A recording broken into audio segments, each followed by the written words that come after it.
Wait, you saved how much living nomadically?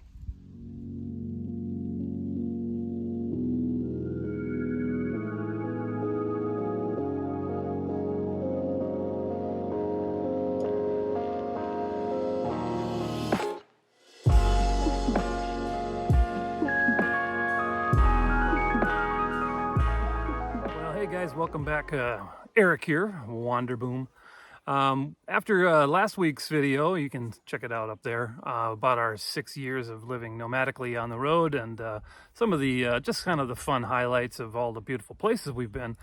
During the course of that, I was taking a little look back at numbers a little bit, and we were looking at how much we were paying for rent before we left, how much we were paying for all of our sort of general living expenses, and trying to figure out a little bit of how much we've saved living 6 years.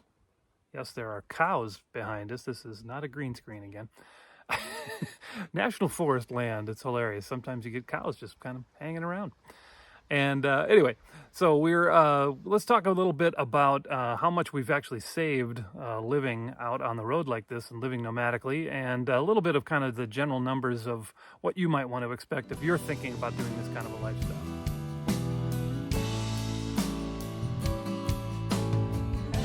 Just doing a little bit of quick number crunching on that. Over the course of 6 years, figuring out rent when we left was about 14 something, over 2,000 now. I just kind of averaged it out to about, what did I figure? About $1,800 a month for 6 years. That works out to $21,600 a year for 6 years, which means over 6 years, we've saved basically $130,000 on rent. It just blows my mind when I think back on it. 130 grand that we have not had to bust my butt working to make so that we could pay that rent. Instead, we were able to see all those beautiful locations like I showed you in last week's video, and like where I'm enjoying right now here in beautiful northern Washington state. So obviously those kind of numbers vary dramatically. Obviously, if you're in the Bay Area in California, you could be $3,000, $4,000, $5,000 a month, where, North Dakota, somewhere out in the middle of the country, somewhere else, it's going to be quite a bit less. But I took a look at what the average rent cost payments were from 2018 to 2024. In 2018, they were $1,109 a month. And that's, again, average depending on whatever size of a unit it is and location, whatever, just the average nationwide. Going up to 2024 now, it's over $1,500 a month, $1,521 to be precise. So you can do the math based on that. If you're living in, renting an apartment anywhere, do your own math. Look at how much you're paying per month, how much you'll be able to save every month without that payment. And of course, home mortgages are a whole nother ball of wax. From 2018, the average home mortgage was over $1,500 a month. Now it's over $2,600 a month. So once again, same kind of thing. If you're not having to make a mortgage payment every month, all that money is freed up to live a awesome lifestyle, however you feel like living it across this beautiful country of ours.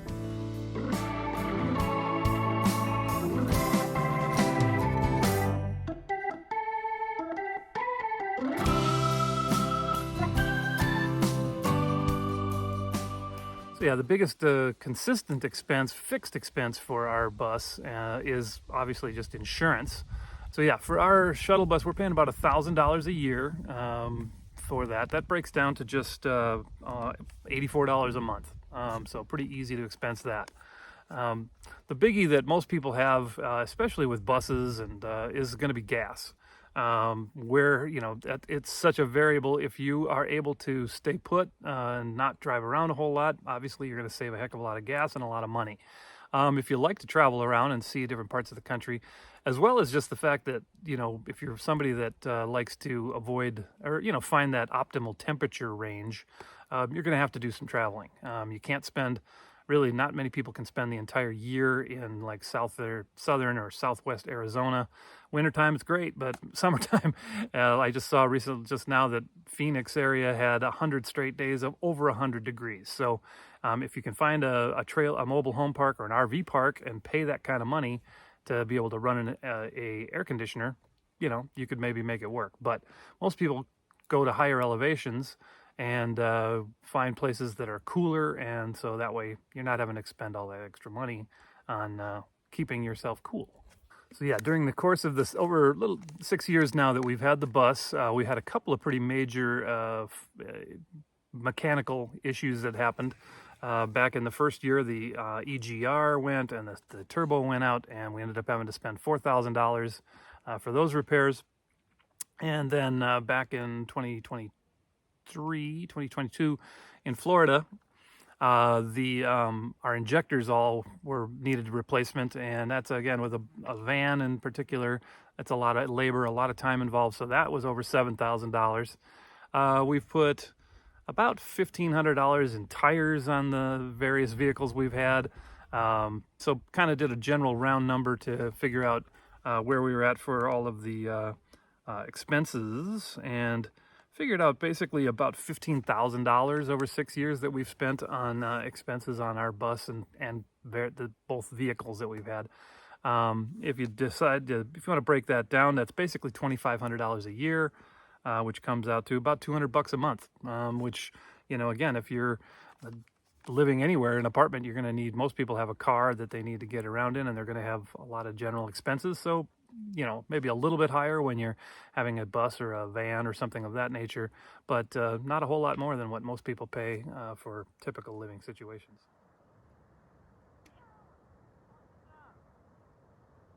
So yeah, again, if you're planning on doing this nomadic kind of lifestyle, good thing to kind of plan or figure out your budget a little bit ahead of time, or what you're going to need on a monthly basis, for, again, now that you're saving all that money from not having a rent or a mortgage. Gas. Again, gas is one of the biggest expenses, and it's going to obviously vary depending on what kind of vehicle, if you're pulling something, whichever. But there's a pretty simple calculation that I use to kind of get an idea of, if we're going to be traveling a good distance or what we're going to do for a year, how much we likely are going to be spending per month. So what I like to do is I estimate, say, in this case, say 6,000 miles. You can just plug in whatever numbers you want for, estimated miles, the miles per gallon for the vehicle you have, and then the cost of the fuel that you're using.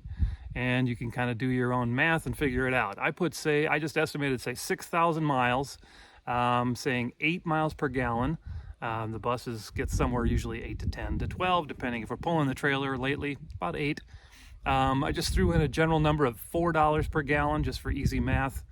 Comes out to $3,000 in gas if you were to travel 6,000 miles, which works out to about $250 a month. So again, simple calculation, use that, plug in your own numbers, and you can figure out roughly what you're going to have for your monthly expenses for your gasoline that you're going to need, or diesel.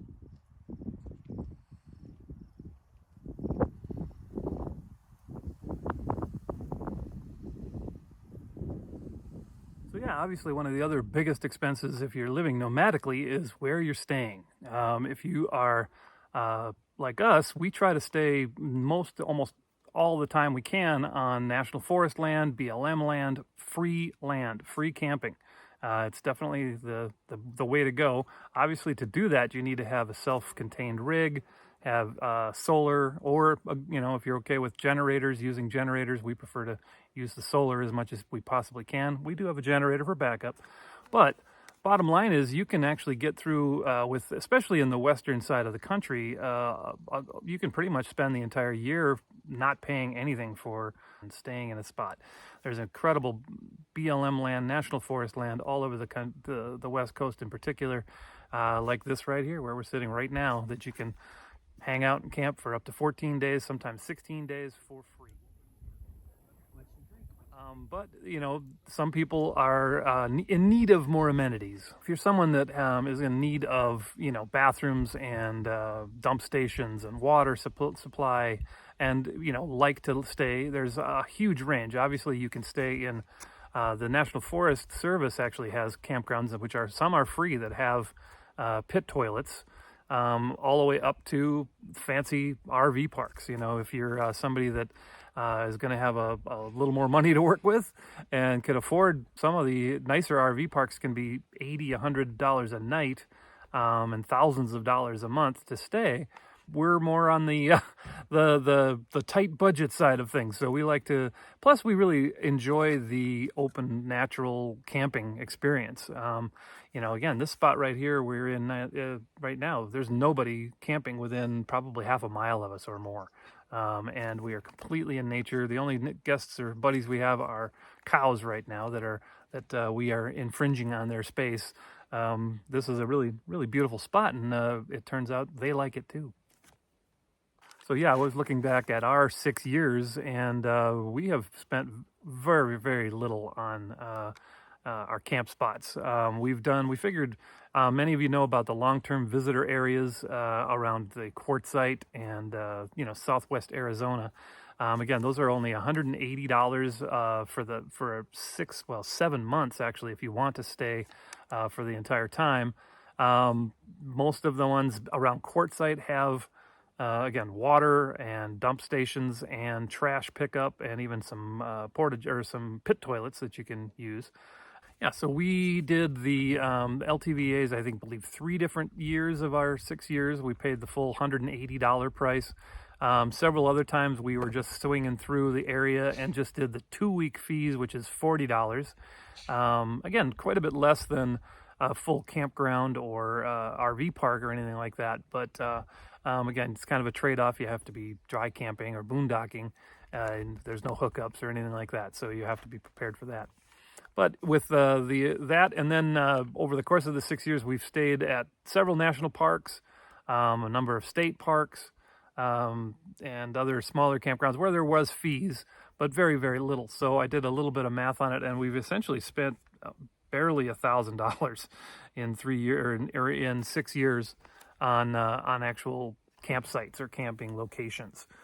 So I mean, it's funny. I did the math on that. It basically works out to about $14 a month that we've spent on our housing or on our camping locations.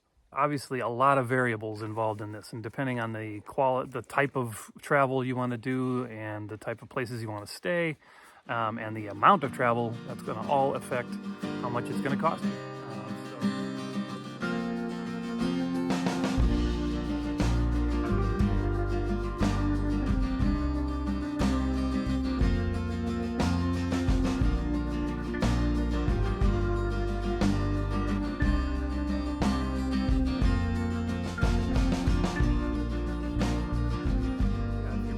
Getting going, make sure you have a good little backup fund, so that you know, again, those vehicle repairs that we had, $4,000 and $7,000, were obviously a big chunk of change. You can break things down by the month and how much that works out to be, but ultimately at the time you are picking up your your vehicle from being worked on, you need to come up with the money right then and there. So have a good backup, the emergency fund. If you're saving on a lot of these other expenses, that doesn't burn quite as hard. When you don't have rent or a mortgage over your head, it frees you up dramatically to be able to live this type of lifestyle. So hope this helps a little bit to do a little bit of that math and start to make some plans. And I'm sure I'm missing some things, and feel free to fire off in the comments questions you have about any of these details, and thoughts you have on all of this if you're contemplating living this kind of lifestyle.